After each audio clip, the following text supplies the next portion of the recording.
حضرت علی رضی اللہ تعالیٰ عنہ نے فرمایا، تم دوسروں کے لیے دل سے دعا کر کے دیکھو، تمہیں اپنے لیے دعا مانگنے کی ضرورت نہیں رہے گی۔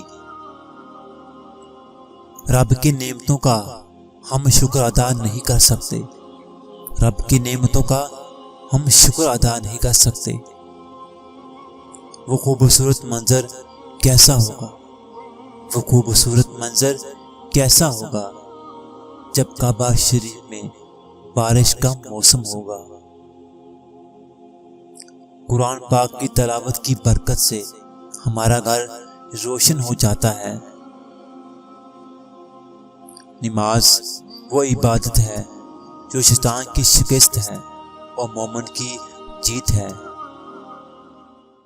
نبھانا جس کو کہتے ہیں وہ کچھ ہی لوگوں کو آتا ہے، بڑا آسان ہے کہنا مجھے تم سے محبت ہے۔ ایک دنیا بیٹیوں کی بھی ہونی چاہیے، ایک دنیا بیٹیوں کی بھی ہونی چاہیے جہاں صرف اور صرف نرم دل لوگ ہونے چاہیے۔ اور کامیاب شخص وہ ہے جو اپنی نمازوں کی حفاظت کرتا ہو۔ خشک راہوں میں بھی آسان سفر لگتا ہے، یہ میری ماں کی دعاؤں کا اثر لگتا ہے۔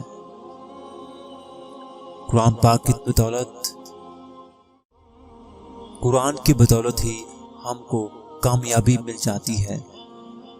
وہ نیکی بہت معتبر ہے جس کا رب کے سوا کوئی گواہ نہ ہو۔ زندگی سنوارنے کو تو زندگی پڑی ہے، زندگی سنوارنے کو تو زندگی پڑی ہے، وہ لمحہ سنبھالو جہاں زندگی پڑی ہے۔ مولا ہاتھ اٹھیں تو تیری بارگاہ میں، مولا ہاتھ اٹھیں تو تیری بارگاہ میں دعا کے لیے